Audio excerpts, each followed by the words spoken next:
শরীর সুস্থ রাখতে দৈনন্দিন জীবনে হাঁটা অনেক গুরুত্বপূর্ণ একটা বিষয়। হাই, আমি রবিউল, হেলথ টিপস অ্যান্ড রবিউলের পক্ষ থেকে আবার চলে আসলাম হেলথ ইনফরমেশান নিয়ে। তো চলুন আজকে জেনে নিই আমাদের দৈনন্দিন জীবনে কতটা হাঁটলে আমরা সুস্থ থাকতে পারি।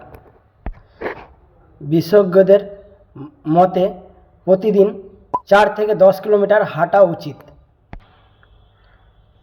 অন্তত এক সপ্তাহে 150 মিনিট ব্যায়াম করা উচিত। এর মানে হলো দিনে প্রায় 30 মিনিট দ্রুত হাঁটা উচিত, যা প্রতিদিন প্রায় 4 থেকে 5 কিলোমিটার হাঁটা দরকার।